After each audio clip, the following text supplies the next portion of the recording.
Next gen நேயர்களே அனைவருக்கும் வணக்கம். நான் உங்கள் ஸ்ரீ சுபம் விஜயகுமார். இன்னைக்கு பார்த்தீங்கன்னா 4 கிரக சேர்க்கைகள் இந்த உலகில் நிகழ்த்தும் ஜாலங்கள் பார்க்க போகிறோம். கும்பராசியில் நடக்க போகுதுங்க. அப்போ கும்பராசிக்கு மட்டும் இல்லை, 12 ராசிக்கு நடக்கும். ஏன் உங்கள் ராசிக்கு நடக்க போகுது? இப்போ உங்கள் ராசிக்கு கும்பத்தில் இருக்கிற கிரக சேர்க்கைகள் என்ன பண்ணுது? சார், ஒரு கிரகம் அள்ளி கொடுக்க காத்திருக்கு, ஒரு சில கிரகங்கள் பாதிப்பை கொடுக்கும். இந்த கிரக சேர்க்கையில் உலக அளவில் பார்த்துருப்போம். 5 கிரக சேர்க்கை தனுசில் நடக்கும்போது கொரோனா வந்தது. என்னங்க நல்லது சொல்லுங்கன்னு. அப்போ இதே மாதிரி நல்ல கிரக சேர்க்கைகளும் இப்போ வந்திருக்குது, 2ம் கலந்த கிரக சேர்க்கை. அப்போ பாதி விஷயத்துக்கு சூப்பராக கொடிகட்டு பணம் தரலாம். ஒரு சில விஷயங்கள் கவனிச்சுக்கணும். விளையிறோம் அப்படின்னு. ஒவ்வொரு மனிதனுக்கும் பார்த்திங்கன்னா அடிப்படை தேவைகள் பூர்த்தி ஆகுமா ஆகாதாங்கிறதாங்க பிரச்சனை. ஃபஸ்ட்டு பார்ப்போமே, ஒரு மனிதனுக்கு பார்த்திங்கன்னா சார் திருமணம் இருக்கா இல்லையா, இது கூட்டு என்ற விஷயம் எப்படி இருக்குது, இணைந்து செயல்பட முடியுமா இல்லையா, கௌரவமாக வர முடியுமா, கைப்பிடி நிலமாவது எனக்கு அமையுமா, இந்த மாதிரி கேள்விக்கு இந்த காலகட்டத்தில் விடை உண்டு. குறிப்பாக சார் வேலை விட்டுறலாம் போல் இருக்குது, வேலை ரொம்ப ப்ரெஷராக இருக்குது. ஏன் கவர்மெண்ட் எம்ப்ளாயி, குறிப்பாக அரசாங்க அதிகாரிகள் இருப்பவர்கள் ரொம்ப ப்ரெஷரில் சார் வேலையை விட்டுட்டு வேறு வேலையை பார்க்கலான் இருக்கோம். இதில் நிரந்தர வேலை கிடைக்குமா இல்லையா, வெளிநாட்டுக்கு போயிடலாமா, இந்த மாதிரி மனிதனுக்கு ஒரு தீராத புது வியாதி ஒன்று வந்திருக்கு. அதை போக்க இந்த காலகட்டம். அந்த வியாதி என்ன தெரியுமா? ஸ்ட்ரெஸ், மன அழுத்தம். யாரை கேட்டாலும், ஈவன் குழந்தைகள் வரைக்கும் கேட்டுட்ருக்காங்க.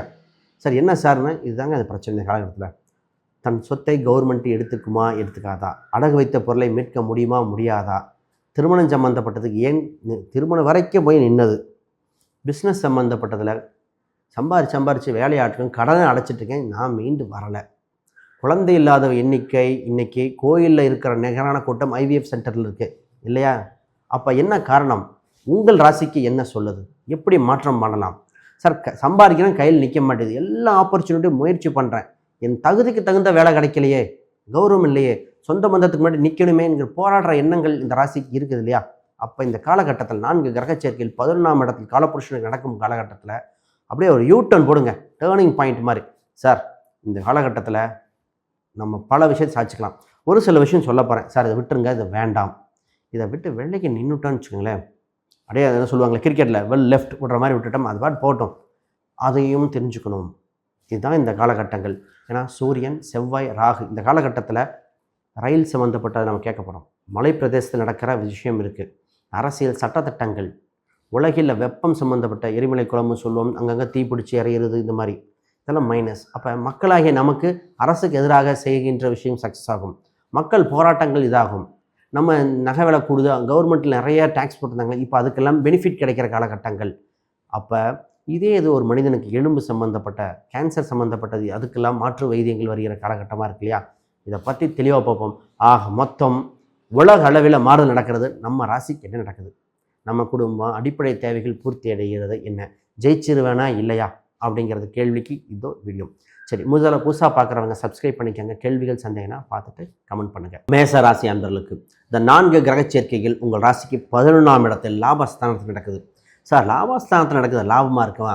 அது இணைகின்ற கிரகங்கள் பார்த்திங்கன்னா உங்கள் ராசி அதிபதி செவ்வாய், 8ஆம் அதிபதியாக அவரே, 5ஆம் அதிபதி பஞ்சமஸ்தான அதிபதி 3, 6 குறிவை கூட ராகு. சார் இப்போ இத்தனை கிரகம் இருக்குது, என்ன பண்ணுது? பொதுவாக மேசராசி அப்படின்னாலே வச்சுங்க, தன்னம்பிக்கை விட்டு தைரியம் பண்ணுங்க. ரிஸ்க் எடுத்து பார்க்கலாம் சார், ஜெயிச்சிருவேன் சார், என்னால் முடியும் சார்னு. மற்றவங்களாம் கைவிடப்பட்டதை சாதிக்கக்கூடிய ராசி இந்த ராசிங்க. தொட்டு பார்ப்போம், முடியும், நம்பி செஞ்சு பார்க்கலாம். அப்போ இந்த முயற்சி ஸ்தானத்தில் இந்த ராசிக்கு அவ்வளோ சிறப்பாக இருக்கும். இந்த ராசி ஜெயிக்கிறதுக்கு பிறந்த ராசியாக இருக்கும். பல உறவு வகையில் சொந்த பந்தங்கள் ஒன்றா இணைச்சு கொண்டு போங்க. ஆனால் சொந்த பந்தங்கள் புரிஞ்சுக்கிட்டாங்களா? கடைசியில் அவமானப்படுத்தினது தான் மிச்சம். சார் நான் அவ்வளோ சொன்னேன் சார், கேட்கல. இந்த ராசிங்க ஒரு சில ரத்த சம்பந்தப்பட்டவர்களுக்கு நம்பி ஏமாறது இருக்குங்க.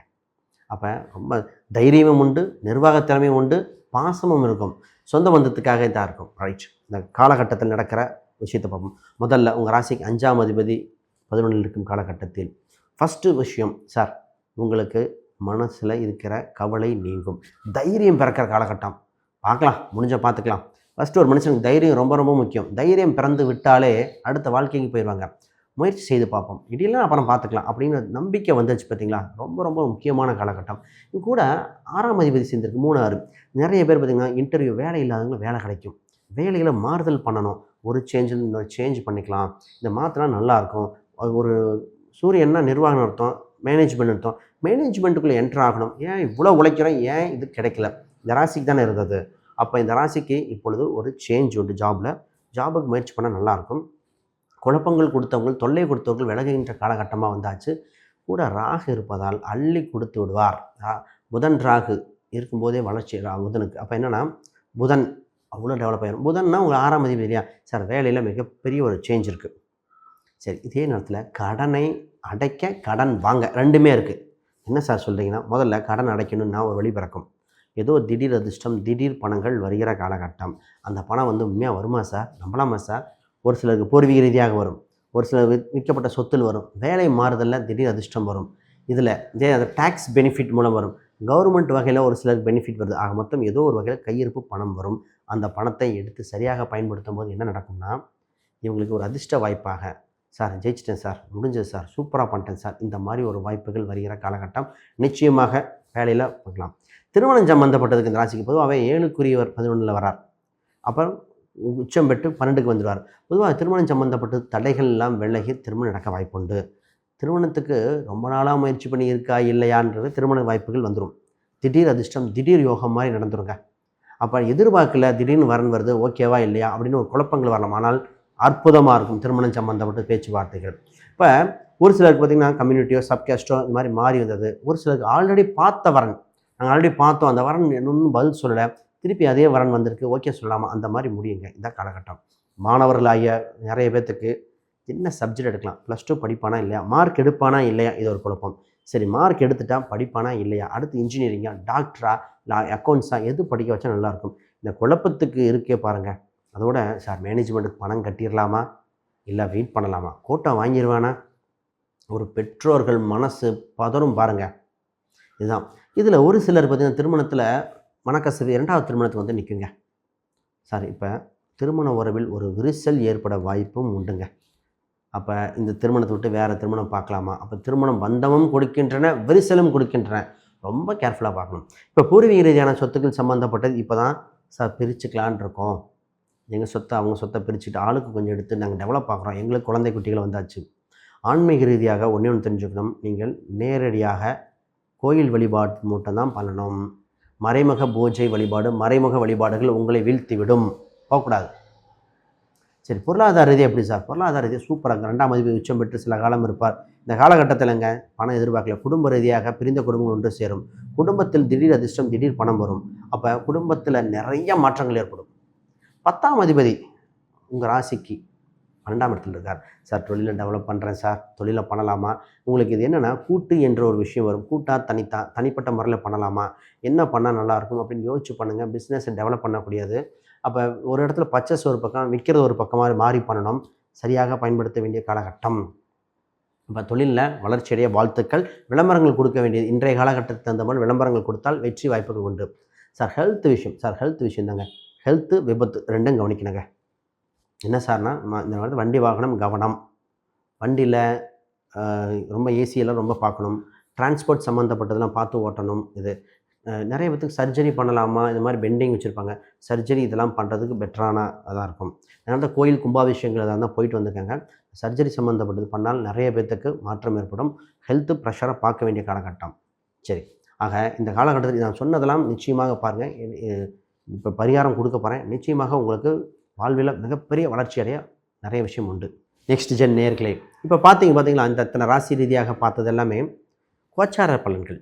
உங்கள் இண்டிவிஜுவல் ஜாதக ரீதியாக பார்க்கும்போது, சார் நான் ஜெயிச்சிருவேனா, என்ன மணிவாளிகள் சார், எந்த ஒரு பிரச்சனைக்கும் தீர்வு உண்டுங்க. தீர்வு இல்லாதல்ல, என்ன பரிகாரமோ தக்க விஷயங்கள் செஞ்சால் கோயில் ரீதியாக, கோயில் வழிபாட்டு ரீதியாக, எந்த காலகட்டத்தில் ஜோதிட ரீதியாக சொல்லும்போது இந்த நேரத்தில் பஸ் வரும் ஏறிக்க, இன்றைக்கி மழை வரும் கொடை எடுத்துக்க, அந்த மாதிரி பயனுள்ளதாக இருக்கும். இப்போ நிச்சயமாக உங்களுக்கு மிகப்பெரிய இருக்கும். யாருக்கா ஜாதகம், பிரசன்னம், வாஸ்து, நிமிடம்னு பார்க்கணும், ஸ்க்ரீனில் தெரியுற எண்களுக்கு தொடர்பு கொள்ளுங்கள். நிச்சயமாக அப்பாயின்மெண்ட் முறையில் உங்களுக்கு தரப்படும். ஒரு விஷயங்க, நான் புக் ஒன்று பப்ளிஷ் பண்ணியிருக்கேன், modern paths exploring Vedic astrology for today.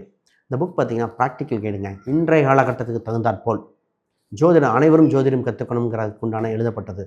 எளிமையாக இந்த ஜோதிடம் படி தான் கிரகங்கள், கிரக சூட்சமங்கள், நட்சத்திரங்கள், நட்சத்திர சூட்சமங்கள், அடிப்படை விஷயங்கள் நிறைய, ஈவன் பெண்கள் நிறைய பேர் இந்த புக்கை வாங்கியிருக்காங்க. அதான் சிறப்பு. இந்த அமேசான், ஃப்ளிப்கார்ட், கூகுளில் இருக்குது, செக் பண்ணி பாருங்கள். இந்த புக்கு உங்களுக்கு நிச்சயமாக பெரிய அளவுக்கு பயன்படுத்தும். இப்போ ஜாதக ரீதியாக கோச்சார ரீதியாக சொன்னது ஒரு 30-40%. ஜாதக ரீதியாக பார்த்து சரியான பயன்படுத்த சார், குழந்தை ரீதியாக, திருமண ரீதியாக, வேலை வாய்ப்பு, சொத்து சுகங்கள் சேர்க்கறதுக்கு நானும் சமூகம் அந்தஸ்தில் பெரிய உயர் பதவி வர, எனக்கு இருக்கிற சிக்கல்லேருந்து மீண்டு வர, கடன் தொல்லையிலேருந்து மீண்டு வர வழி பிறக்க வாய்ப்புகள் நிச்சயமாக இருக்குது. ரைட்.